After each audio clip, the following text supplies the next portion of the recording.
Serious. Prison guards have read it. What is the creepiest thing an inmate has done or said to you or another person?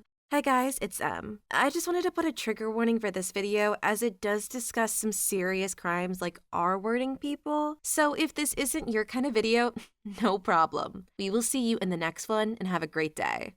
Story 1. A little late to the party, but here is a story that kind of sticks out to me. I worked as a deputy sheriff at Twin Towers Correctional Facility in downtown LA, famous for housing mentally ill inmates that are arrested within LA County. To say I am jaded to bizarre activities is an understatement. I once forgot that a man had removed his own privates that day when my wife asked, "How was work?" Many years ago when I was on training and working a floor that houses the cream of the crop of crazies, a guy tried to commit S-word. Semi-normal occurrence, but odd method of execution. First, he covered himself in his own diarrhea, so he would be harder to grasp and fight with. Then, he packed his mouth full of his own poop and started to swallow it to try to clog his throat. Finally, he had found a small plastic bag. His cell was supposed to be empty. No idea how he got it. And pulled it over his head and started to choke himself out. It was working. Eventually, we had to enter his cell to save him. I ruined my uniform that day. The creepy part is this. Now, I don't think I have to explain to you how severely disturbed this kid was. He was unhinged, 1,000-yard stare, just crazy. After his attempt on his life, he wasn't talking. After we revived him, no CPR, thank God, we took the bag off and he coughed everything up. He was heavily restrained and looking around at everyone with a blank stare and half grin. Like, I can't really convey how creepy it was, but you get my point. He wouldn't respond to any of our questions. Didn't cry, didn't say anything. I finally asked, in a last-ditch effort, "Where did you get the bag?" And I'll never forget the way his head snapped over to stare at me, and with that same crap-eating grin still on his face. I had to. He looked right at me and said, "Why, the devil gave it to me, of course." And that was the only thing he said. Here's a comment from under that post. I'm finishing up my degree in justice administration, and one of the reasons I personally would never be able to be a CO is the poop factor. I would have quit my job that day. I couldn't handle it. I don't know how you all do. I don't know how a human being could stand to touch another human being's crap and not just about die. Nearly all of the workers in this thread have my utmost respect, because this is a job I really don't think I could ever do. I'm used to seeing feces as an EMT, but I have never had to deal with someone like this who seems to take pride in scaring people. I've also never had anybody try to eat their own poop, and honestly, I don't know how much poop this man would think he had to eat to make this work, but I think it's obvious he wasn't in the right mind. All that to say that after reading this, my lunch isn't sitting great. Story 2. This probably isn't my best story, but it's my favorite. Inmate hadn't showered in weeks. She smelled terrible. She was in secured housing, so her bunkie had been making complaints. After a certain amount of time, lack of hygiene is a disciplinary violation. She goes to confinement for a forced shower. I'm fairly new in the department at this time, so of course, I get the grunt work. I have to go to her locker, retrieve her property, and inventory it for storage. She refuses to give us a lock combination, so we have to use the bolt cutters. Finally get it open, and it's filthy. She's a bag of wet, dirty clothes. I double glove up at this point. The clothes are mildewed. I take the bag of clothes and find used maxi pads all over her property. At this time, I was in complete shock, but I couldn't show it. Roaches were coming out of the locker as I pulled more stuff out. Just filthy. I finally got to her paperwork. I was sure that the worst was behind me. Nope. The first folder is full of demonic horned figures. Pages and pages of them. Real grisly pictures, decapitations, torture, and tons of blood. I thought that these figures were just scribbled in for color, but after I looked closely, it was officers' names written hundreds of times within these characters. Each character was an officer. Each dead figure was a staff member that was no longer there. I've had inmates threaten to kill me, inmates tell me my address, my license plate number, and where I'm from. Still to this day, that creepy old woman is the creepiest thing I've ever dealt with. This kind of story just makes me sad, honestly, compared to grossed or creeped out. I'm sure this woman probably wasn't in their right mind and just stopped caring about her cleanliness. But there are just so many infections and diseases that come from poor hygiene. So it's honestly lucky her and the roommate didn't catch anything. Story 3. The threshold of creepiness for those of us working in corrections is a lot different for people in other professions, I'd say. I was sitting here trying to think of creepy things, and it took me a while. Because weird crap happens so often, it becomes the norm. But as for creepy, my friend's dad that I had known since I was 8 being locked up for soliciting sex with a minor child, and having to do pat searches regularly. I'm a female working in an all-men's facility. Also, I had a Twitter account when I first started in corrections over 3 years ago. I didn't have my last name or exact location on it. I tweeted about a Snuggie after shift, and the next day an inmate asked me completely out of nowhere if I owned a Snuggie. That one freaked me out because he was a sex offender. And the thought of these guys calling their families to look up COs on social media is creepy as crap scary. But also weird, stupid stuff. A mentally ill inmate told my staff and I that it was his life goal to come to all of our houses and steal only our food. Another guy would poop into paper bags and put it out onto the tier or make chess pieces out of it. A lot of weird stuff with feces goes on. A lot. Yeah, I don't understand the obsession with poop, but hey, it seems to be a common occurrence with a lot of these stories. I really hope that these families aren't helping them look up the workers, because that feels like a huge invasion of privacy of the workers and could lead to them becoming unsafe. Story 4. I worked at a county jail for 2 years, and most of the inmates were waiting to go to the penitentiary. One day, a guy entered my unit and started bragging on how he R-worded a girl. Well, to find out, it was another inmate's younger sister. I remembered hearing a yelling coming out of an inmate's cell during their activity time. So I called a code 4, disturbance, and ran over to see what was going on. Inmate 1, the R-worder, was held down by 3 other inmates, and inmate 2, the victim's brother, had his arm all the way down to his elbow up the other guy's butt. After we separated them and inmate 2 was moved to administrative segregation, which was solitary, I finally got a chance to ask why he did that specifically. His response was, and I quote, "As much as I, the narrator, can quote, man, that mother effer was a mark B-word, like some Muppet but N-word slur. So I gave the Muppets a new character. I will never forget what I saw that day." Somebody commented a friend of mine, paramedic, got a call to get an inmate to the nearest hospital. A man having a toilet brush up his butt was the poor gentleman they were requested to transport. Well, turns out he was charged with R-wording a child. They don't go easy on R-worders. Story 5. I work at a medium security facility as a correctional officer, and I have friends at other prisons.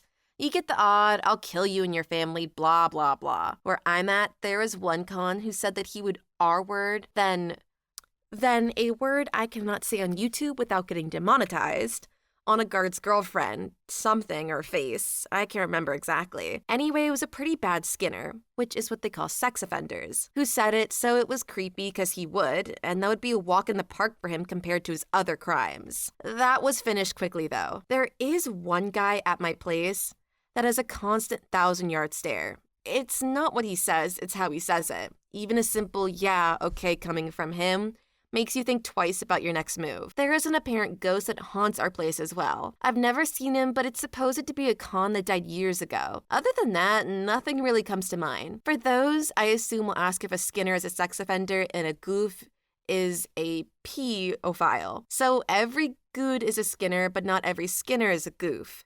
And if you call any con a Skinner or a goof, prepare to fight. Story 6. I was working in a housing unit alone one night in a county jail. I was in the control booth when I received an intercom buzz from an inmate. All he said was, "You might want to come up here and see what's going on next door." I walked into the housing pod, which was dark, and could hear a faint scream coming from a cell. I told my deputy assistant to open the door, and an inmate walked out of his cell from the second floor, dripping, covered in blood, completely naked, holding something in each hand. Blood was dripping from the second floor tier onto the first floor. I noticed the blood was coming from his private area, and the object he had in one hand was covered in blood, which later we found out were his swinging privates. He threatened to eat them as well, but we didn't know what he was referring to. I had nightmares for weeks. Geez, this sounds like something terrifying to just walk into on a regular Tuesday night. Like, you go in expecting something to, like, maybe the dude stubbed his toe, but instead it's some guy who is holding his junk that he ripped off. Terrifying. Story 7. A little late to the party, but as a CO, I've seen my fair share of creepy crap. The one thing I saw that disturbed me the most was when I was working in a sex offender unit. And when I was doing my routine rounds, I went past a cell that housed a dangerous R-worder. He was wearing a mask that he had made and standing in his underwear. The creepy part of this is the mask was made from a cutout from the paper of a face of a friend of mine who had just made the cheerleading squad for a local football team. When she made the team, they put a photo of her in the newspaper. Bet she didn't know it'd be used for this, and she will never know. Somebody commented, "That is so creepy." I'm sure it happens a lot more than we know, which is even more creepy. Story 8. Worked in a lockdown for violent sex offenders for way too long. Got told very calmly, as soon as you're alone and there's no one to save you, I'm gonna frick you to death. What's scarier, though, is the really manipulative guys who will listen in on you constantly and memorize any bit of personal information you let slip. Then when they want something, they'll come to you like they know you and start telling you stuff about your life that you don't realize they've pieced together. Also, prisoners have access to public records, so as soon as they know your name, they'll put on orders fit for every bit of info they can. The nastiest, though, I had a prisoner smuggle a bottle of Tabasco out of the mess and use it like a booty filler back in his cell. Only he slipped and shattered it way up there. That sounds like a horrible pain. Not only the broken glass, but also the hot sauce. Sounds like after you eat Chipotle. But seriously, I feel for the workers here who are just trying to do their job, and yet they're being consistently harassed. Story 9. I'm late to this, and I'm just gonna copy paste from a similar thread I posted this in. I'm a little late here, getting his butt kicked, and normally we kind of know why it's happening, but in this case we didn't. We come on and go. I work at a level 5 supermax prison in a small southwestern Virginia town, and we had this guy. Wow, this guy. He kept finding out other inmates thought he had drugs.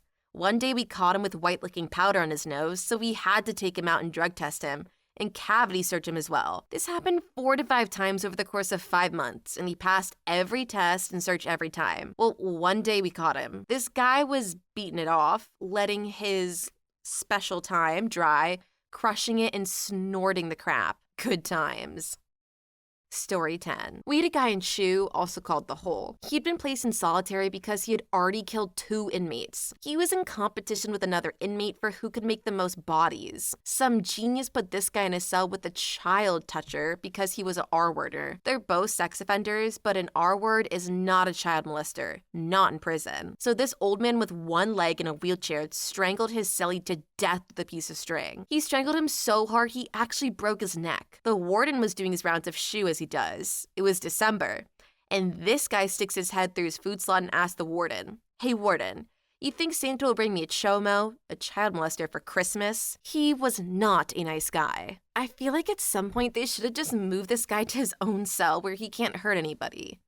But I do also recognize that maybe they didn't have space for that. Story 11. Not sure if this counts as creepy. We had an inmate who was about to turn 18. So until then, he was on solitary and on suicide watch. On one check, I walked up to the big window in the door to find him with his back to me, hands in the toilet. After I got his attention, he pulled a turd out of the toilet and took a big bite while making eye contact. I got the feeling he was trying to intimidate me by eating poop. My immediate reaction was to ask, "How'd that taste?" With all seriousness, he contemplated for a second and replied, "Like spinach." My sergeant and I were laughing too hard. We just let him finish. We didn't expect an honest answer, which caught us completely off guard. Somebody commented, "After reading all these stories, this one made me gag the most." Story 12. Creepy, try normal for them. As the only detention officer here replying, I have been told by an inmate that he was gonna beat my face and frick me in the bottom. I responded by yelling at him, saying, "Don't you threaten me with a good time." I had one guy tell me he was gonna put my private parts on the street and make his money. I have had child molesters ask me about my children. I have multiple inmates at any time playing with themselves off to males and or females. I had a guy standing at his door, butt cheeks spread for hours. I've had a guy read from the Bible for 18 hours straight. The creepy never ends. I'm used to it. Story 13. I was an officer at a medium security prison. I witnessed a fight between an MS-13 member and blood. MS-13 is as brutal as they come. The MS-13 member knocked out the blood, then attempted to pull his eyes from their socket. I was on the other side of a barbed wire fence and couldn't intervene. I had to watch until someone else arrived, which was quick enough to save the blood's life. I remember seeing the blood come back after that trip to the hospital. That's the closest I've ever been to seeing someone get murdered. If the tower office had a clean shot, I'm sure they would have been one less MS-13 member. Somebody commented that's freaking awful. I completely didn't put that even once you're in prison, gang stuff can still be a huge issue. It's almost like no matter where you go, you can never escape it once you get to be a part of it. Story 14. So I'm working segregation. I noticed this inmate sitting with his legs around the toilet and hanging over the toilet bowl, with something in his hand, and he was chewing on something. I just couldn't see what he was eating until I opened the food slot and smelled what was going on. Yeah, he was eating his own crap. I called my CPL down and we tried to give him a flush so he wouldn't eat anymore. As we were talking to him, he offered my CPL some and said he couldn't eat all the birthday cake. After we got him out of the cell, he said that people were throwing a party for him and he had to eat all the cake. Story 15. Worst thing I've seen is a two-way tie. Had an inmate try to kill himself by taking apart a razor and bending it around the end of a pen and going at it the side of his neck until he passed out. When found within 10 minutes of it happening and there was blood all over. The other one was when an inmate was murdered in a yard. He was bench pressing and two inmates held the bar on top of him while a third inmate dropped a heavy dumbbell on his forehead. It dented from just above his eyebrows to his hairline in a solid 1.5 inches. Was all over but the twitching after that. Somebody commented, the twitching is the scariest thing to witness. Story 16. I have one guy who eats his poop on a daily basis. A lot of foreign Spanish inmates for some reason cut up small pieces of checkers, make small incisions in their songs and implant them in there. I have another guy who writes Bible verses and poop on the wall every day.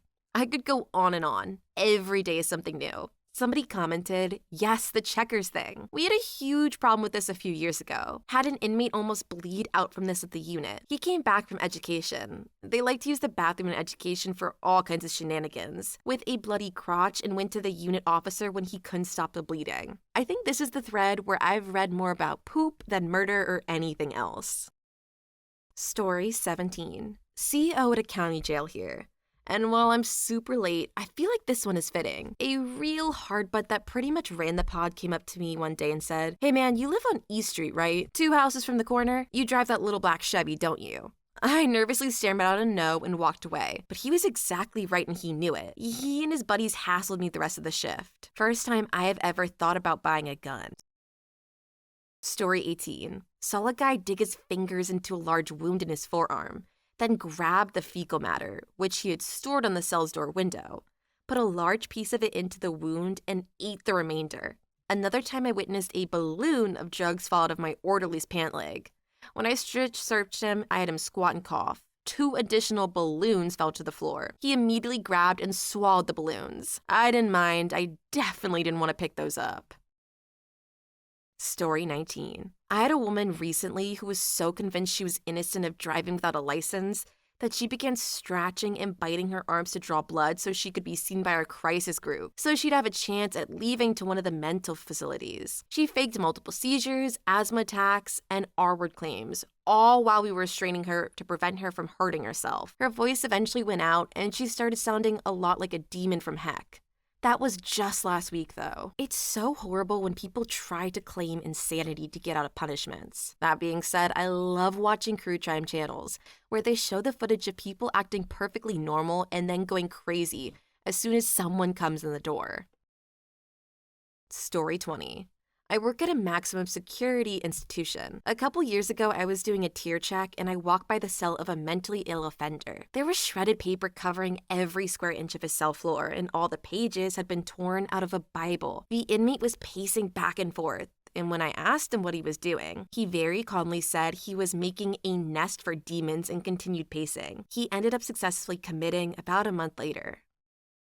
Story 21. Prison officer for 26 years in a state medium facility. I had an inmate in my housing unit that had been given the nickname Woody. I asked him why. He told me that it's because he used a baseball bat to kill another guy. He said I beat his head to a pulp. There was blood and brain matter 20 feet around his body. He definitely seemed to take pride in killing the guy. Rather, he just stated it as a fact. But I definitely kept a closer eye on him after that. Honestly, I thought his nickname was for a much different reason. Story 22. Work at a county jail. A lady drowned her kids in the bathtub and was being housed in the women's unit at my jail. I was the nurse doing med rounds, and while we were in that pod, This lady let out a blood-curdling scream that chilled me to my bones. I hear people yell and scream all the time, but this was different. I can't describe it in words, but it was one of the more disturbing things I've ever heard. Story 23. An inmate crapped in his cell and then proceeded to arrange the turds on the floor directly in front of his boxcar. It's an enclosed area in front of the bars to the cell that can be secured and closed off. I was handing him his lunch and he gently reminded me, "Please don't step on my babies. Please don't hurt my babies." Story 24. I've known 2 unrelated inmates who got hold of their crime scene pictures as part of their legal proceeding. Their kick was to call unsuspecting staff to their cell door window and flash them their dead victims' pictures. One of them straight up told me he enjoyed seeing the horror in our eyes as we looked at their handiwork. Somebody commented that's Joker-level psychological intimidation. Story 25.